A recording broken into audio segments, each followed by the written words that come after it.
when you're looking for a coach, you want to be vulnerable, but you also want to make sure that you guys know each other on a level that's beyond just facts and figures, just numbers and performance.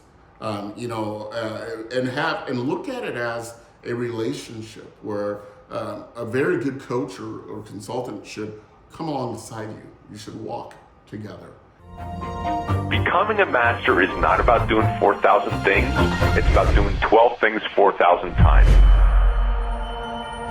The Ultimate Sales Machine presents the CEO Mastery Show for entrepreneurs looking to grow faster, better, smarter.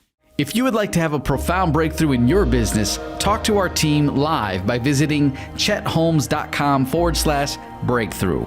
Good advice is contextual. Get your answers at chetholmes.com/breakthrough. Welcome everybody, my name is Amanda Holmes, CEO of Chet Holmes International, and I have with me today Gerald Benjamin.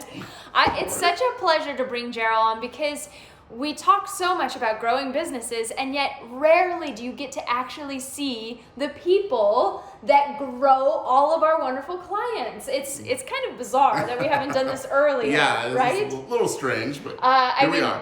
Gerald's been in the world of Chet Holmes International and subsets of that for the last 12 years. Yeah. You've worked with us. Yep. Unreal. And before that, you've had 9 different companies, 3 international, 7 figures, 8 figures, and then even in your coaching, you've assisted businesses to go all the way to $1 billion and beyond, Yes. which is wonderful, the big B. So I'm so grateful to be here in your home. It's so lovely. Oh, thanks. Thank you. And we're going to talk today about how to grow, because there's many companies that just can't grow. And the question that we were even talking about earlier, are you even ready to grow?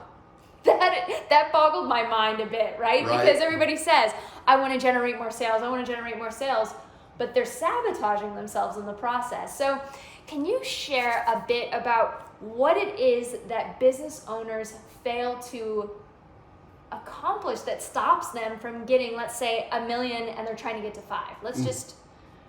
Yeah, what let's are they start missing? there. Yeah. You know, ironically, it's not what they would think. It's not a matter of, well, I just need to do more marketing, or I just need to do more of this and less of that, which is, even though those things might be true, a lot of times the owners are their own worst enemies. And that is a big pill. Yeah, it's a big pill for people to swallow, you know. Yeah. And the thing is, intellectually, they may say, because I've talked to thousands of clients all over the world, and they may intellectually agree with us and agree with me and say, well, you know what, you're right, I'm in my own way. But they really don't understand what that means, because they've enjoyed a certain measure of success already. And so because they've enjoyed a measure of success already, they have a methodology to that. They have well, this worked. You know, this got me to X million of dollars, 7 figures. So I already got that. What can you give me on top of that? But they don't realize that, to answer your question directly, to get from 1 million to 5 million, it takes a whole different subset of principles and a way of operating. And generally that subset that got you to the 1 million or the 2 million, you will literally have to dismantle to get to 5. And that disruption is exactly where they stumble, because what they're doing is they're taking the new methodologies that they may not have known before, and they're trying to contrast that to what they've already done to get to where they've already gotten. And because it doesn't match, their thought process is, well, then I'm going to judge it and reject it, because it doesn't coincide with what I've already been doing to get to where I am. And as a result, you're not ready for coaching, if that's the case. And that's a very painful reality, but those businesses need to realize, yes, you got to 2 million or whatever it is, doing what you're doing, 1 million or whatever it may be, doing what you're doing, and that's excellent. And if you keep doing it, you'll stay there. You'll still get your 1 million. So it's not like you'll go broke. You'll just basically plateau at that 1 million plus that you're at right now. But if you want to get to 5 million, we're going to take everything you had. It's basically like taking a plane in and dismantling those engines and rebuilding them. And they must be ready to accept that. If they're not ready to accept that, it's not going to work. Right. And we were just celebrating last night. I couldn't believe it. I show up here and he said, I just found out this week that you had a client go from roughly in the $400,000 a month Yes. to they just had their first $1 million month. Yes, yes. Can you talk a little bit about that? Because everybody's like, yes, that's what I want. I want my $1 million month, right? Everybody wants the gravy, you Yeah. know? But yeah, they struggled along, and this company has been around over 30 years. Okay. And they have quite a few salespeople, and their average sales were about $400,000 a month. And now their goal was $600,000. So the frustration came in because they were just consistently $430,000, somewhere right around there. We're always missing the mark, and we're always pushing, and we're always trying something, but we're still sitting there. So we actually had to dismantle the way that they do business. Really took every piece, created KPI documents. Most people know what KPIs are, but KPIs are key performance execution documents, which show the real how-to. Literally dismantled every way of operating and look at it under a microscope, add to it the things that needed to be added in order to hit the targets the executives wanted them to hit. I have a question on that. So the executives and the actual salespeople that were implementing, were they clear on what the goals were? Was everyone on the same page? This is what I'm supposed to do. I know because that's what my boss tells me. When I started with them, Yeah. no. Not even close. Not even close. Okay. I mean, everybody knew about the 600,000, but Okay. the pathway to get there was Like always... how many appointments? How many? Yeah. What type of conversations, where the conversation should be at what stage in order to get the close to happen within a certain window. All of that was left up to the ethics of the salesperson. And that's where companies make that mistake. They rely on a few good salespeople. What you're doing is you're relying on the ethics of that particular salesperson. Should that person exit for whatever reason, now you're left with nothing because all the intellectual property was in their head. So with this particular company, no, they knew about 600,000, but they only knew what they knew. And so what I did was we actually created a series of back and forth where the salespeople gave a dissertation of the steps that they take with no explanation. Just tell me what are the steps you take from the time you get a lead to the time you close it. They came up with about 43 items. And Wow. so we took those items. I mean, it was really, they did the best they could. How long is their sales process?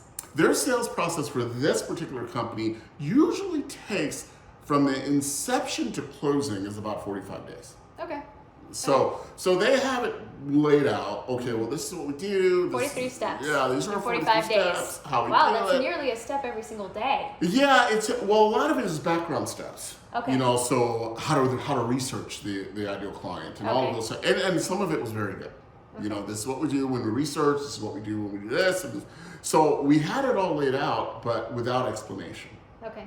So I took that, gave it to the executives, and I said, okay, so now look at these 43 steps. And when you look at each step, if it's done properly, what should be the outcome for that particular task that would get you towards your goal? Now, it took them a while to wrap their head around it, but they were like, well, if you research properly, you should have this criteria that identifies the ideal client. Well, if you communicate properly, then the client should be at this stage when you have this conversation. And they really started to get into it and really Wow. explain, if that item number 8 is done right, then it should be this outcome.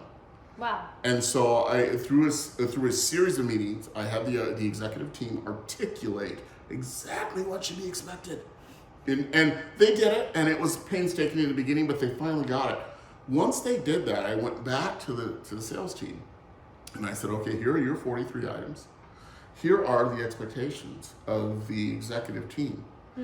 Now let's talk about the steps that need to be taken to get from here to there. And when they started to give me that dissertation, because we're not salespeople, my team is in a sale, we're not salespeople for that company. Right. We were asking all the right questions.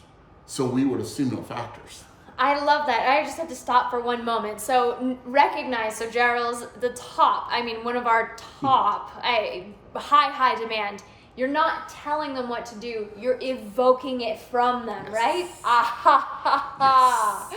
Right? Yes. When you have somebody come in from the outside and everybody looks at them and goes, oh, another consultant, or oh, it's a coach. What is this? Right. But to get that buy-in, you really have to have them answer those questions, right? Yes. So it's a very, okay. Because if you think about it, and I'll digress for a second, I don't have to sell it when it comes out of their mouth. Okay. When they're telling me what they're doing, Right. I don't have to sell it back to them Right.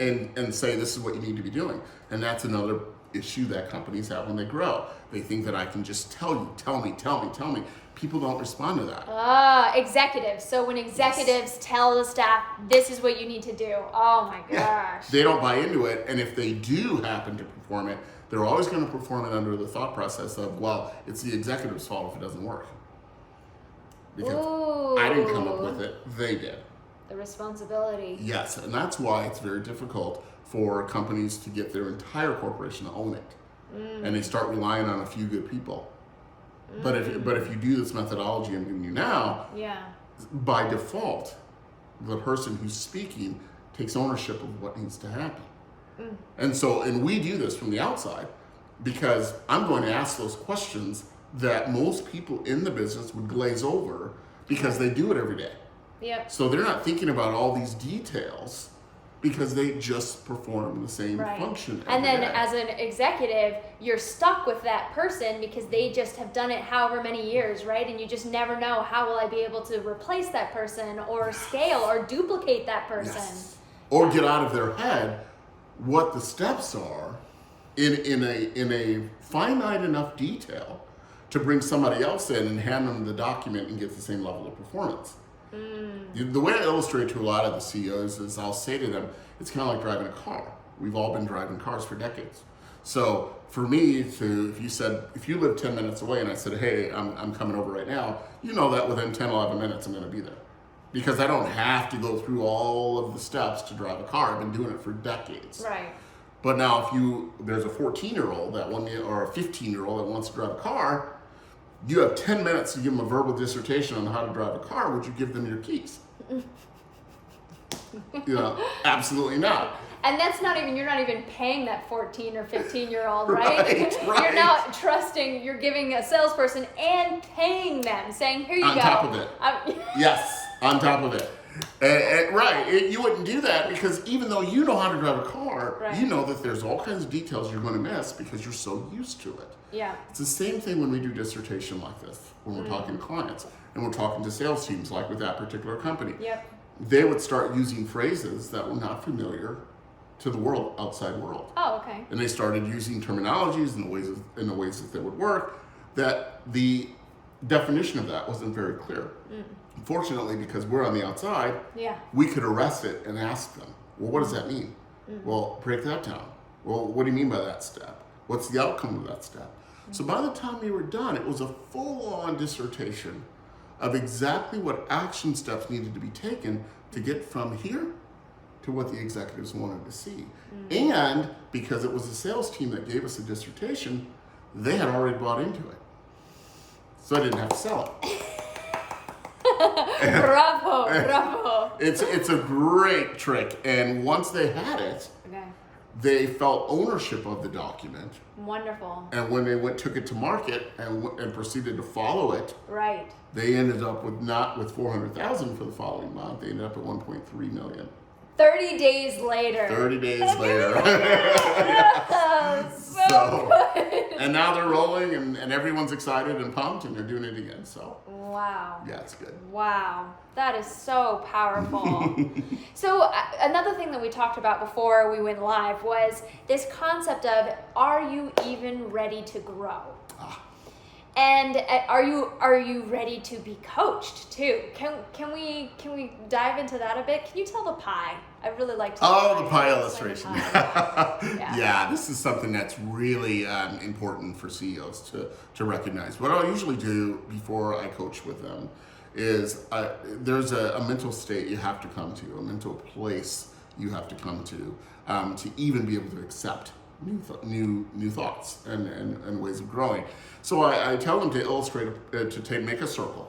And so you draw yes. a circle on a piece of Yes. paper. Yes. Just okay. draw that circle. Yeah. And what I want you to do is I want you to take out a slice of that circle that represents 1%. So very simple, no Yep. problem. Just make a slice. And then make a second slice that represents 4% of that pie. Okay. Now here's the reality. People can look it up. This is very true. We only know that 1% is everything we know about the world around us. So no questions asked. That 1%, we're good. We're dialed in on what we do. We know whatever it is we need to know about it. There's 1%, we got it. Then you have that 4% slice. And that 4% slice, that's what we know we don't know. So now we're out getting books and we're trying to read and we're trying to learn because we recognize there's 4% of the world around us that we don't know. So let me get the knowledge about that. But here's the catch, and this is really where whether you're ready for coaching or not comes in. There's still 95% of that pie left. And in that 95%, that's what you don't know. And that's where it really gets serious because you don't know it. And if you don't know it, then you can't react to it at all. Right. But a lot of the success that businesses seek is in that 95%. And so it requires to get into that 95%, and here's the word that gets everybody, you have to surrender. You have to surrender what you know in that 1% in order to be taken into the 95% you don't know. I love it. That is the biggest step that companies and executives and CEOs have to be willing to adopt. Otherwise, To grow. yes. To be able to grow, you have to accept, I don't know what I don't know, right? To be Yes. open to the possibility that you don't know everything, which is really, really hard for business owners, right? You're a professional and I know this is what I know, and you have to be confident for your whole team, right? You have to be confident for your prospects. You have to say, yes, I know. But then to actually take that moment and go, okay, but there's plenty that I don't know, and I'm open to that, yeah. It's a big step because otherwise, if you don't make that step, now intellectually we're talking about it. Right. So people are going to see it and they're going to say, oh, yeah, well, okay, I can do that. But here's how to measure whether you're actually doing it or not. Oh! And so this is the real serious part about it. Okay. When you get information that you did not see or did not know before, are you taking that information and measuring it against what you already know? Because if you're taking that information and saying, I will adopt this, as long as it coincides with what I already know, then you're not ready to grow. Because what got you here will never get you there. And that's what I mean about dismantling the mindset and having a certain state of mind where you have to realize what you're going to be introduced to is not going to coincide with what you've done to get here. Can you give an example of a client that you can think of that could not? Right? They said, yes, I want to work with you. Yes, I want to grow. They are committed to growth, but there's misalignment there. Yeah, and he was sincerely committed. He said verbally, Right. I'm committed to the process. I'm committed to seeing it. But then Not just verbally. He's paying. Oh, yeah. I'm paying money to be committed to this. Okay, Yes. And unfortunately, that was as far as it went for him, because what happened was every time he was introduced to a new proven system, because we only talk about proven systems. I mean, Right. Your coach should never be theoretical. Okay, so I'm big on that. There is a coach's responsibility, and one of them with us is I'm not going to come with theories. We're only going to come with proven systems. So when he was introduced to those proven systems, what he was doing was he was taking that system and then laying it against what he already was doing and already knew that got him to the level of success that he had already achieved. And because it was Low 7 figures. Yes, very low, low 7 figures, about 2 million actually. And when he laid it against it, it didn't align, so he was rejecting the new way of operating. And he was missing an entire chasm of his industry because he was siloed in what was working that was getting him his 2 million. But he didn't want 2 million. He wanted 10. He wanted Right. 12. He wanted 15. Right. And he understood that intellectually that to get to 10, 12, 15, you're going to have to overhaul the way you're approaching it. Right. But because that didn't match with what he had already been doing, he was systematically rejecting it as something that wouldn't work. That is a very clear indicator to where I had to sit him down and say, you're not ready to grow. If you're not willing to do that, you're not ready to grow. Oh. And you'll do fine at 2 million if that's what you want to be at. But for us to come in here and just give you a regurgitated version of what you're already doing, you're going to be at the 2 million you are now, which renders this entire exercise pointless. Oh my gosh. So I love this. Also, you had shared with me about another client that you have where he threatens to hang up on you all the time. Yes. But what's the difference in his reaction when you call him out? So can you share a bit of that? And I love that client. He's amazing. I mean, we're very close. Yeah. But true story is, on our fourth call, the phone rang and he had to make that decision, and he said he just watched it ring the first 3 times, the first 3 rings, contemplating if he even wanted to pick up the phone, because he knew that I was giving him information that was proven, and it was a disruption to what he had already adopted as true and was working to get him to where he is. And so that was and he told me this, he said that was a decision he had to really make. He had to literally lay down his defenses. The Yes. commitment, he knew he would make a commitment to himself. Yes. That I'm going to follow what you're telling me, because you're hitting me where in the places where it hurts, but you know that it's right, right? Yes. Because it hurts. It kind of hurts, right? To hear like, oh, well, Well, and the thing is, and this is one thing I love about what I do, is I don't bark orders at my clients. You need to do this, you need to do that, you need to do this, because that's not really coaching. In my mind, that's not coaching. What it is I want to bring you to that place where that realization comes on your own. So what I did with him was I would ask better questions, and so I would meet him where he wanted to be and say, I'm going to challenge you on your thought process on what it takes to get here, knowing that this now, what you put over here, is your destination. And he said that was very hard to accept, and he had to make that decision. But when he made the decision to lay down what he knew and to embrace the fact that he doesn't know what he doesn't know, he's now opening a 3rd business, and it's working extremely well for him. And I'm instrumental in guiding him on that. And we're very close now. And he's a mature business owner that has multiple other businesses. This one has a potential for 9 figures. Being a 9-figure, yes, a 9, because the partners have come in. We talk about how to negotiate with them. We talk about the metrics. We talk about everything. He's actually running that now because we have that level of trust between us. So he's actually doing it. Yeah.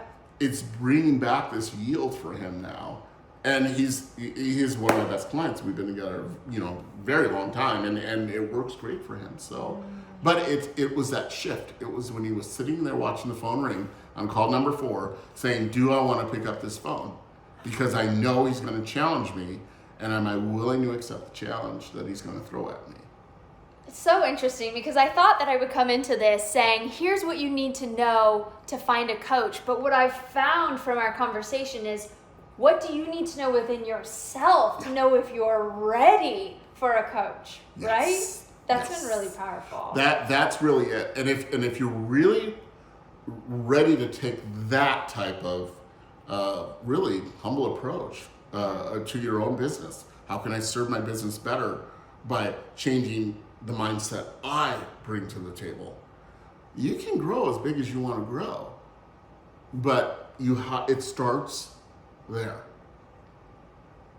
Brilliant. Okay, so then I do still want to talk a little bit about, so if you're really looking for a coach, what are some tips that you would give a business owner that's like, okay, I'm ready to grow, I want to have this growth, and I know that I can get there faster. What is it, like 400%? The market data, the stat about coaching, when you add coaching to a new system, it can grow by 400% or something. The ROI is 400%. Yeah, it can be between 400 and 700. Amazing. Yeah, it can be great. What I would recommend people do with your coach is don't hang your hat on past successes, because past successes are no indicator of how you're going to do. Just like you don't really want to hang your relationship with future clients on how you've taken care of past clients. Every day is a new day. Every client's a new client. But when you do look for a coach, one thing I'm going to recommend is be vulnerable enough to let them see you. Because what you really want them to know is you. And a good coach will take every advantage to get to know you, how you think, why you think the way you think, what are your aspirations, and be very clear about your aspirations, because you want to get to a level of comfort with your coach where you feel like you know each other, and not just from a numerical standpoint. Numbers are fine, but numbers are what we do, it's not who we are. Make sure that you have a good enough dialogue where you know who each other is, so that when you achieve, like one thing I'll always ask new clients is, I understand where you want to go from a numerical standpoint, but the real question is, what are you going to do then that you can't do now from a personal and professional standpoint? Really defining, getting them to explain their why. Because when they can give me their why, now I get insight to who they are. And now you can understand each other. So you when you're looking for a coach, you want to be vulnerable, but you also want to make sure that you guys know each other on a level that's beyond just facts and figures, just numbers and performance. And look at it as a relationship where a very good coach or consultant should come alongside you. You should walk together. It's not an exchange of service and you bring me back this, and service and you bring me back that. That's not really what you're trying to do when you go into a coaching relationship that's going to allow you to grow. What you're really looking for is an exchange that allows you to understand how we got there. I'll tell you one other thing I always say, which is there's a big difference between rich and wealth. Riches are just material things that you can look at. But wealth, and I told this to the client who we referenced just a few minutes back, wealth is the ability to create it. It's where literally you want to talk and look at your business and look at your coach from, is he a wealth-driven coach in a sense of, if everything was gone today and all I had was a pencil and a phone, in 12 months, would I have it back plus some? Or would I be out, scraping the concrete trying to find deals? Because the right coach will be a wealth-based coach, where they will look at things from that point, where you have a gift to give to the world, and they want to know you and look at how we can best utilize that gift to get from where we are to where we need to be. Even if we started at ground zero, we would still get there. That's the type of coach you want to find. So it's not a cookie cutter approach, it's something that is personalized. Has to be. It really has to be for you to grow. Right. I mean, if everyone wants to sit around the table and kumbaya about what could be, then go ahead and do that. And next year you'll be kumbaya and still. But if same place. Yes, at the same place. But if you really want to grow, realize it's an exchange. But it's a mindset, like you said at the outset. You, as a business owner, you have got to shift your mind and be willing to go places that are going to make you uncomfortable. If not, stay where you're at, which we all know that doesn't always bring what we want. And what about industries? So different industries, do you find that when looking for, with clients even, that pairing doesn't matter which industry they're in? Is that... Because I feel that's one of the biggest misconceptions, is that people go looking for somebody that's specifically in their industry, but you don't understand my industry is like the biggest thing mistake that people say. make. Yeah. But explain that. Why is it agnostic? Why does it not matter? And it really is, because I've covered well over 4 dozen industries. So somewhere around 51 industries I've been in. It doesn't... this is the way I illustrate it. It's kind of like a car engine. Okay. All businesses. every engine, no matter who the make, no matter what the model, they start with an engine block. It's the exact same thing. Underneath all of the bells and whistles and computers and dashboards, you have an engine block and an engine. And that engine has to be wired a certain way to run. Now, whether at the end of the day you put a Mercedes sticker on it or whatever sticker you want to put on the vehicle, that's your choice. Whatever comfort levels you want to put on that vehicle, that's your choice. But the engine will always be the same at its core. Business is the same thing. There are certain fundamentals that must be well tuned, communicated well, and operating well, regardless of your industry. And that is what drives all the other accessories, which is what we use to define industry. I hope that makes sense. It's brilliant. I loved it, actually. Good. Thought, yes, exactly. I'm eating this up. This is wonderful. I wish I could ask people, do you have one more question? Because I have them now. Ask now. But thank you so much I think that was such a great peel behind the curtain of this is really what you have to think about if you're serious about growing. If you really know that you want to make, and I'm seeing it more often today. I mean, 76% of millennials want to make feel personally responsible to make a difference in the world. So I feel it's not just the number figure. It's let's pair that with something that is purposeful. Yes. I'm seeing that more and more, right? And it's just nice. And if you have lots of millennials in your organization, you'll see that more and more, which is fascinating. Yes. You really turned it around. I really thought we were just going to talk about coaching, but it really became about you and if you're ready to take that kind of quantum leap, right? Wow. Thank you so much, Gerald. It's been such a pleasure. And if you're interested, go ahead and click the link below and learn more about how you can take your quantum leap. The Elevated Dream 100 Bootcamp. Visit thedream100.com. That is thedream100.com. Subscribe for more videos. Claim your free Chapter 4 of The Ultimate Sales Machine. This chapter helps you get 9 times more impact from every move you make. Visit ultimatesalesmachine.com. This has been the CEO Mastery Podcast, brought to you by The Ultimate Sales Machine.